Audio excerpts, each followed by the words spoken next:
How about this creation? When the Specialized Levo SL launched, it turned heads for its sleek looks and low weight. This 29-inch e-bike is just 38.3 pounds. Add on the water bottle battery extender and you're at 40.6 pounds, which is still a whopping 5.5 pounds less than the Heckler, the next closest bike in our test. In addition to having the shortest chainstays at 437 millimeters, that low weight makes it the most mountain bike feeling of the bunch with way better agility and slow speed pop. It handles quicker in tight terrain and it's easier to pump and throw around, providing an experience that's altogether less cumbersome. It just has a more familiar feel and ride quality to it. You can brake a little bit later for corners, and hopping the rear end up tricky climbs is also way easier. The reduced weight is in large part due to the use of an exclusive and more efficient 240 watt motor. It puts out half the torque of the other bikes at 35 Newton meters. On the trail, it provided the most natural motor feel of the bunch, gently boosting your efforts at precise times, and it was the unofficial wheelie master. Oh yeah, manualing is a breeze on this thing. We found that shifting was an altogether smoother experience with less worry about snapping chains, and the 20-mile-an-hour sign-off was definitely the least noticeable when it hits. You'll pay a pretty penny for the most mountain bike-like experience though. At $13,500, this bike was the most expensive in the lineup.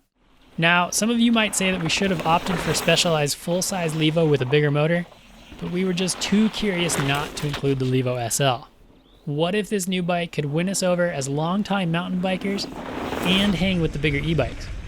Well, we found that it holds pace on low-angle climbs and flatter terrain, but the other bikes run away and maintain more battery power on steeper grades and soft terrain, where just having some more torque is a benefit. Expect to ride the Levo SL in its fastest mode to keep up. Climbing requires more effort than the bigger e-bikes, though not nearly as much as a comparable stump jumper. We got the best performance out of the motor after adjusting the tune just a little bit with Specialized Mission Control app. Our hot tip, crank up trail mode to get a bit more top-end speed without sacrificing much battery. The ability to precisely customize the output is really cool, and the app actually has even more for those that want it.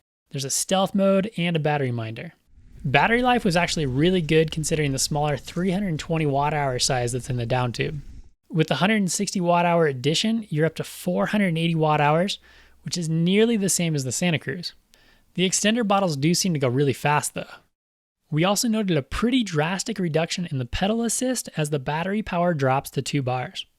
The multi-shift 1x12 gearing and the smaller 32-tooth chainring are definitely necessary as you're going to need the gear range on this bike. This allows you to pedal the bike up and over the same terrain when the battery runs out or if you turn it off. It's not hugely efficient in this scenario due to the low anti-squat numbers, the weight, and the slack of seat angle, but it still works better with no motor assistance than the rest of the bikes do. Thanks to the small size of the expander batteries, the Levo SL is also the only one that you can reasonably fly with, although you have to disassemble the bike to remove the internal battery. We love the overall finish quality, dialed frame protection, and SWAT tool. Cornering on this bike is a pleasure and the geometry is spot on. Despite having a good in-the-bike feel though, we felt the least aggressive on it of all the e-bikes. In subsequent testing, we found that swapping the 150mm Fox 34 fork to a 160mm 36 and a slightly shorter stem can really bring this bike alive, unlocking a bit of extra stability and boosting your confidence. Our experience drove home just how much fun can come from an e-bike's big brawler nature, and the Levo SL just doesn't quite have that quality in its stock trim. Relative to the reach, the long seat tube also limits the use of longer travel dropper posts. It is still an absolute blast though. We really looked forward to testing this bike and it delivered the expected mountain bike ride boosted by a moderate electric assist.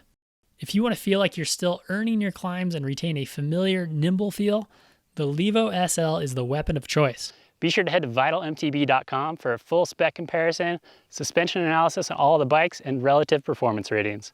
If you enjoyed this video, be sure to smash that like button, hit subscribe, and we'll see you on the trails. That was it!